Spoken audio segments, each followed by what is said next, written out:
Today's reading is from 2 Samuel chapter 9, verses 1 through 13. David asked, "Is there anyone still left in the house of Saul to whom I can show kindness for Jonathan's sake?" Now there was a servant of Saul's household named Ziba. They summoned him to appear before David, and the king said to him, "Are you Ziba?" "At your service," he replied. The king asked, "Is there no one still alive from the house of Saul to whom I can show God's kindness?" Ziba answered the king, "There is a son of Jonathan. He is lame in both feet." "Where is he?" the king asked. Ziba answered, "He is at the house of Machir, son of Amiel in Lo-debar." So King David had him brought from Lo-debar from the house of Machir, son of Amiel. When Mephibosheth, a son of Jonathan, the son of Saul, came to David, he bowed down to pay him honor. David said, Mephibosheth, "At your service," he replied.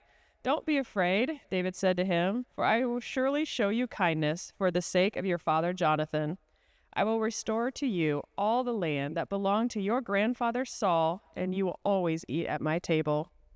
Mephibosheth bowed down and said, "What is your servant that you should notice a dead dog like me?" Then the king summoned Ziba, Paul's steward, and said to him, "I have given your master's grandson everything that belonged to Saul and his family. You and your sons and your servant are to farm the land for him, bring in the crops, so that your master's grandson will be provided for. And Mephibosheth, grandson of the master, you will always eat at my table." Now Ziba had 15 sons and 20 servants. Then Ziba said to the king, "Your servant will do whatever my lord the king commands his servant to do." So Mephibosheth ate at David's table like one of the king's sons. Mephibosheth had a young son named Micah, and all the members of Ziba's household were servants of Mephibosheth. And Mephibosheth lived in Jerusalem because he always ate at the king's table. He was lame in both feet. May the Lord bless this reading and hearing of his word.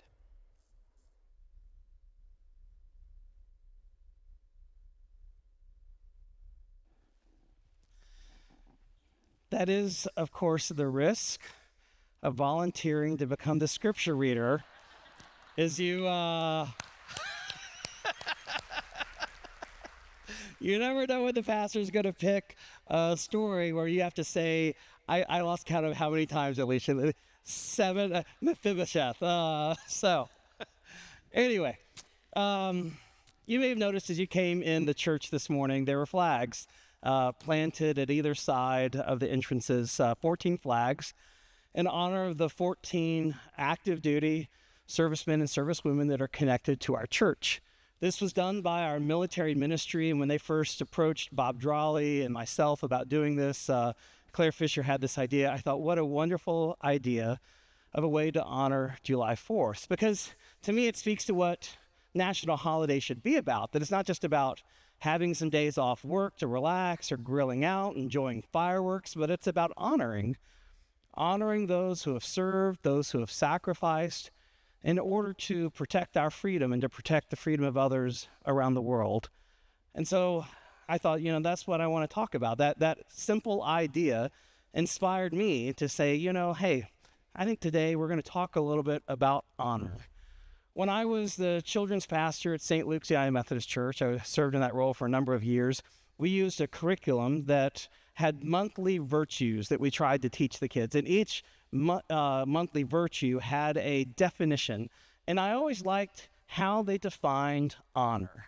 They defined it this way: honor is letting someone know, by your words and your actions, letting someone know that you see how valuable they are. That's what honor it is. It's showing someone that they have value and worth. And I think those flags are an excellent example of honoring those who serve our country, and there are ways that we can serve. So in honor of them, I want to talk about how we can honor one another and how God honors us. And we're going to use the Old Testament story, the story of Mephibosheth. Before we get to Mephibosheth, though, we got to go back to his grandfather, who was King Saul. King Saul was the very first king of Israel. He was anointed by the prophet Samuel, And, Saul was, he looked the part of a great king. He was tall. He was a soldier. The only problem was he was an impatient and insecure man who on multiple occasions dishonored God by refusing to wait for God's instructions or just by flat out disobeying God. So the prophet Samuel, after multiple confrontations between them, the prophet Samuel finally told Saul, "Your children will never sit on the throne. Instead, I am seeking out a man after my own heart in order to make him king." And so God led the prophet Samuel to the house of Jesse and to a young boy, the run of the litter, named David, who was just a lowly shepherd. And Samuel anointed him as king, as the next king of Israel. But David that day, you have to understand, David was anointed as king, but he didn't immediately become king because Saul still held that position. It was a promise for the future. Well, the future arrived pretty quickly in some ways, because it was shortly after that that David proved his worth by going to battle against the great Goliath. And even though he was a young man, wasn't even a warrior from training, he was a shepherd, God was with him and allowed him to strike dead the giant Goliath, and the armies of Israel routed the armies of the Philistines on that day. And in celebration of that day, King Saul chose David and made him part of his household, brought him into his home, put him in charge of his armies. And from that day forward, David was his chief general. The only challenge is that David was very successful. God was with him wherever he went, so much so that the people started making up chants. Saul has killed his thousands, but David his tens of thousands, which, as you might imagine, made Saul pretty jealous. So it was a very uncomfortable place for David to be in Saul's household. His saving grace was Saul's son, Jonathan. They became best friends from the very first day that David was brought into Saul's household. The Bible puts it this way. It says, the soul of Jonathan was knit to the soul of David, and Jonathan loved him as himself. In fact, there's a covenant that the two of them made. It says, Jonathan made a covenant with David. Jonathan stripped himself of the robe that was on him, the royal robe, and he gave it to David with his armor, including his sword and his bow and his belt. And David went out wherever Saul sent him and prospered, and Saul set him over the men of war. Now, David was a great warrior, but that's not all he was. He was also a great musician. And he had a particular gift in Saul's household because Saul was prone to fits of depression and even madness at times. And whenever he was at his lowest, he would have David come and play the lyre or the harp for him, and it would soothe him and calm him down. Except sometimes even that music wasn't enough to soothe him. Saul's anger and jealousy would turn on David, and he would try to kill him. Multiple times he tried to kill him, and sometimes David only escaped through the intervention of his friend Jonathan. Until finally it became so precarious, so insecure. Saul was so crazy mad with jealousy that it was no longer safe for David to stay in Saul's household. And so he and Jonathan worked out this system where Jonathan was going to test his dad to see if it was just, if it was going to be okay, if David could remain. And so Jonathan went to his father, inquired about David, saw the fit of rage instantly, knew it was not safe for David anymore. And so then he had sent a prearranged message, a signal to David, letting him know that he had to flee. And after the message was done, there was a moment where it's just David and Jonathan. And David emerged from the place where he was hiding, and he bowed down before Jonathan. He wept. He bowed before him 3 times. And the Bible describes this poignant scene. It says they kissed one another and they wept with one another, David weeping the most. And Jonathan said to David, "Go in peace, because we have sworn, both of us, in the name of the Lord," that covenant they made, saying, "The Lord shall be between me and you, and between my offspring and your offspring forever." And David rose and departed, and Jonathan went back into the city.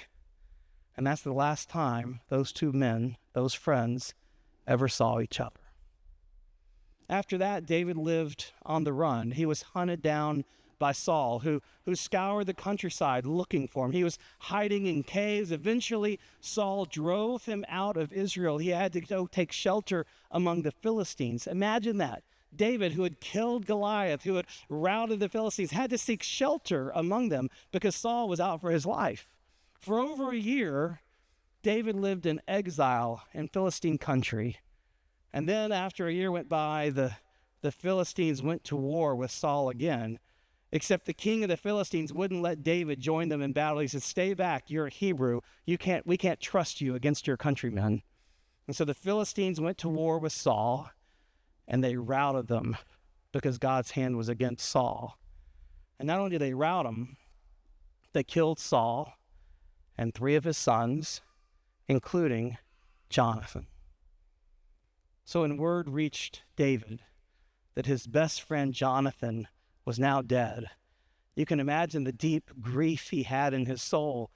He cried out. There's a long poem of lament in 2 Samuel chapter 1. This is just a portion. He says, "I'm distressed for you, my brother Jonathan.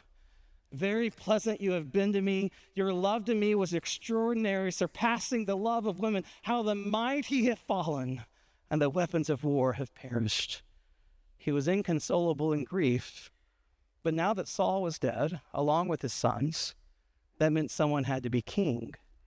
And so the messengers came from Israel to David in the Philistine territory and brought him back to Israel and anointed him as a new king of Israel. And once David was king, well, he moved quickly to consolidate his power. First thing he did is he went to battle with the generals who had supported Saul because they anointed their own kind of rival king. So he went to war and routed them all out. And after that, the next thing that happened was he moved the capital from northern Israel, which was Saul's territory, down to southern Israel, to Jerusalem. He changed the location of the capital, and then he brought the Ark of the Covenant, which had been lost to the people. He brought it back home and installed it there in Jerusalem, a day of great celebration. And then he routed the Philistines to pay them back for killing Saul and Jonathan. He had done everything he could to consolidate his power, and then he asked the fateful question, "Is there anyone left from the house of Saul?" Now, in that day, and that time, and that culture, and that situation, if someone asked the question, "Is there anyone left from the house of Saul?" you know what's about to happen.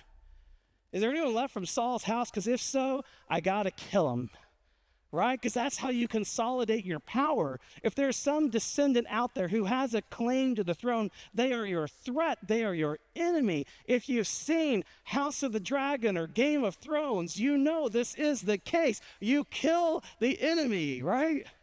Except that is not what David wanted to do. He said, "Is there anyone left from the house of Saul so that I might repay the kindness that Jonathan once showed to me?" And he sought out a servant named Ziba, who said, "There's one descendant remaining. His name is Mephibosheth, and he's lame in both feet." And so David called Mephibosheth to his presence, and there he honored him. He restored the land that his grandfather, the estate that had been left to him, which he rightly owned now as king, yet he restored it to Mephibosheth. And because Mephibosheth was lame and couldn't work the land, he dedicated his servant, Ziba, and 20 other servants in order to work the land, to work the fields, to bring in an annual harvest and income for Mephibosheth. And he gave him a place at his table as a sign of welcome and protection. David gave him property, income, protection, and Mephibosheth eventually had a child, Micah, so that the lineage of Saul and the lineage of Jonathan might continue on. David did a completely countercultural thing. He chose honor over power. Now, I think there's a handful of things we can learn from this story when it comes to the nature of honor. First thing I think I see here is that honor is reciprocal. It's reciprocal. If you want to receive honor, well, you better give honor. What you give is what you get back. It's reciprocal. The idea of reciprocity, it echoes throughout all of Scripture, but I think especially in the New Testament, we see it in multiple occasions. When Paul was writing to the Corinthians, he said, remember this, whoever sows sparingly will also reap sparingly, and whoever sows generously will also reap generously. To the Galatians, he said, don't be deceived. God cannot be mocked. A man reaps what he sows. And even Jesus said, give, and it will be given back to you. A good measure, pressed down, shaken together, and running over, will be poured into your lap. For with the measure you use, it will be measured back unto you. If you want to reap a harvest of honor in life, guess what? You better be generous in sowing honor into the lives of others. I mean, David wanted to show Mephibosheth honor. But can you imagine, just for a moment, if Mephibosheth had not shown up in a way that was, deferent to David, if he hadn't come with a spirit of honor himself? Because when he came before David, he laid himself down and he says, behold, here I am, your servant. Imagine if Mephibosheth had come in instead and said, hey, about time you got around to calling me. Don't you know who my dad is? You owe me, buddy, big time. If he had had this chip on his shoulder, do you think David would have responded the same way to him? If he'd actively plotted to overthrow, undermine David in power, do you think David could have shown him the same kind of honor?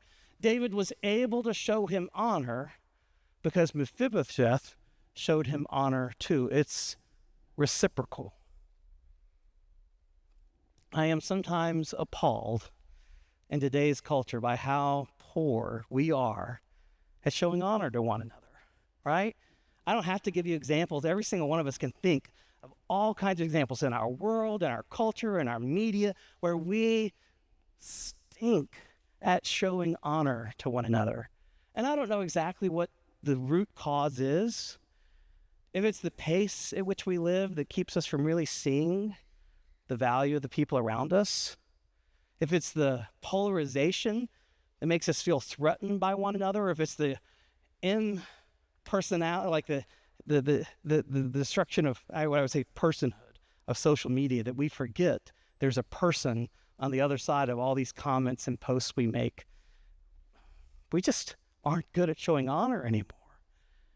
But the good side of that is that I think there's very few things we can do as a church to be truly countercultural than to really show the world what it looks like to honor each other, to honor every member of our family, even when it's hard, to honor our neighbor, even when they've upset us, to honor everyone in our place of work or business, regardless of how successful they are or where they are in the pecking order, to honor people we pass and meet at the grocery store, restaurants, the people who serve us or the people we serve.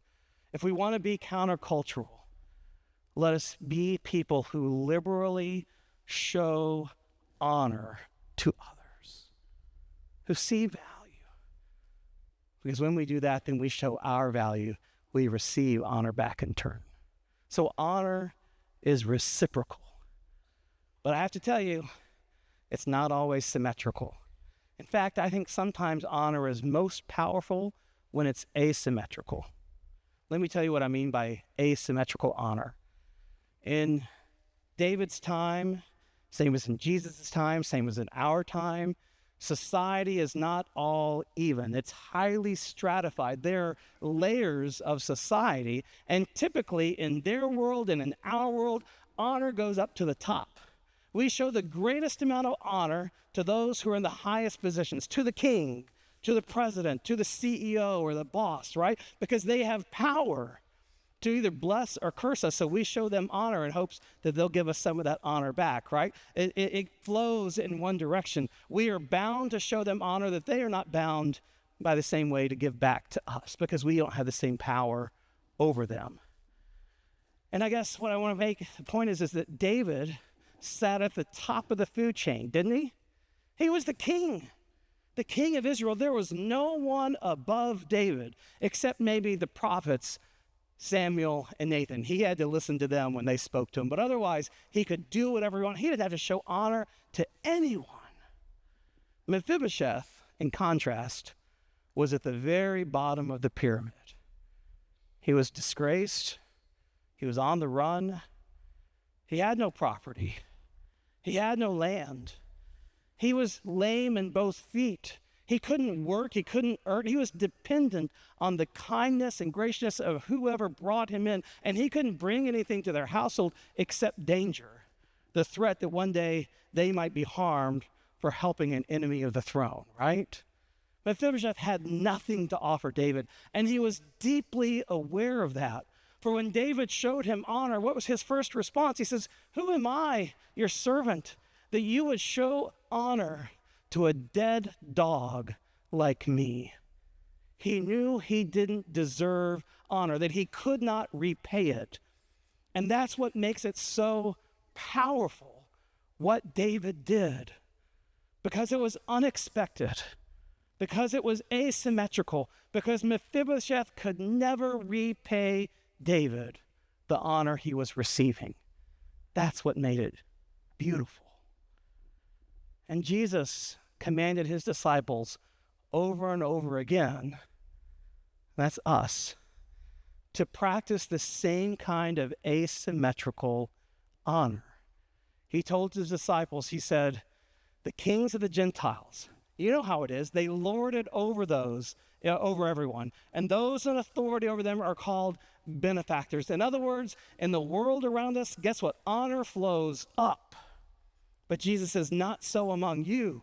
Rather, the greatest among you must become like the smallest, and the leader like one who serves. In my kingdom, Jesus says, honor flows down. If you want to receive honor, get down and humble yourself. In fact, Jesus goes on to say in Matthew chapter 25, he says, he identifies with the very least of those in society. He says, as you have done it for the least of these, as you've given your bread, as you've given them water, as you've given them clothing, as you've visited and cared for the sick and the prisoner and the lonely, as you've done it for the least of these, you've done it for me.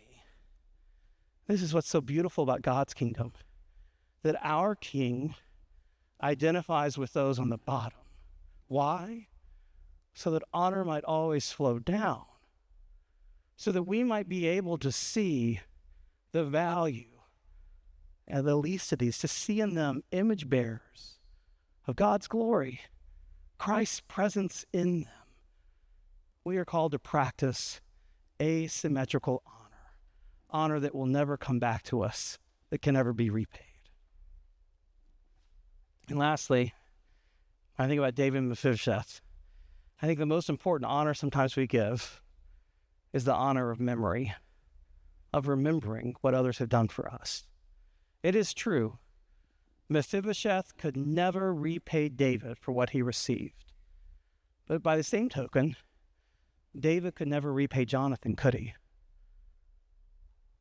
He only lived because Jonathan, on multiple occasions, warned him, protected him against his father. And in protecting David against his father Saul, Jonathan, in a way, was giving up his claim to power, his right to the throne. Jonathan valued friendship over power, and that put David forever in his debt. And when Jonathan died, David could not repay the debt that he owed. All he could do was pay it forward to another.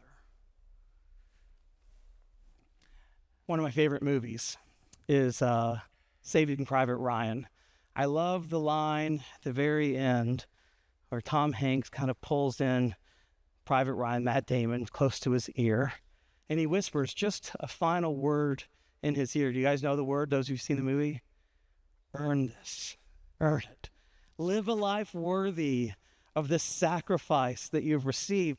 Live a life that does honor to all of us. And I don't think that phrase, earn it, is just for Private Ryan. I think that's perhaps Spielberg's word to all of us, earn it. Live a life worthy of the sacrifice that's been made on your behalf. This year, many of you know, is the 80th anniversary of the D-Day invasion, June 6th. On that day, our government transported, and there were people from all over the world that participated in the D-Day invasion, but the soldiers who were part of that D-Day, the survivors now are in their late 90s, early hundreds, and many of them were transported there to a ceremony at the Normandy American Cemetery, honoring the sacrifice that they made. Our own Carver McGriff, longtime Zionsville resident, former pastor of this church and at St. Luke's United Methodist Church, was among those who traveled to Normandy to be present for that occasion. Over the years, Carver has led I don't know how many trips to Normandy to share the experiences of being part of that D-Day invasion. I know some of you have been on that trip, have gone with them to Normandy. I never had the opportunity to do that.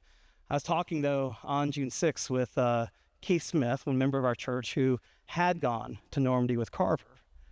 And he shared about the experience, how powerful it was, how when they went to the cemetery, they went into the chapel there, and they had a service of remembrance and reflection, how amazing and wonderful it was to hear Carver tell his story. And at the close of the service, Carver charged them, go out into the cemetery. He said, go out and find a cross, and I just want you to pray for the soldier whose name you see there.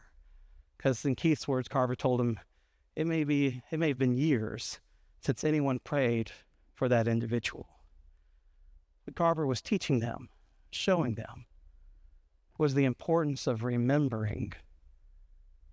The importance of remembering a debt that cannot be repaid. The only way we can pay it forward is with honor. Let me put this all together. Honor can't be repaid. It can only be reciprocated. And in truth, we can remember, one of the ways we reciprocate is by remembering the sacrifice made on our behalf and paying forward that honor in life, especially to those who cannot repay it back to us. That's how we're called to show honor.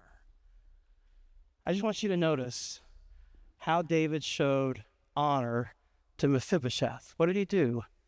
He gave him a place at the table. He said, your dad's no longer living, so from now on, I am your father. You are my son. And to me, this is the same gift that every single one of us has received. Because we've all been given a place at God's table. A place that we didn't earn, a place that we don't merit. We've been given this place through the sacrifice of the one true Son who laid down his life for all of us, that we might become the sons and daughters of God.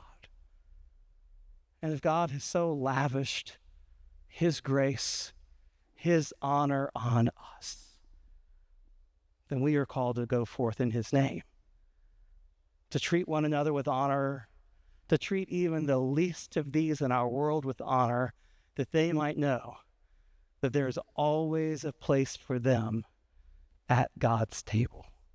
Amen.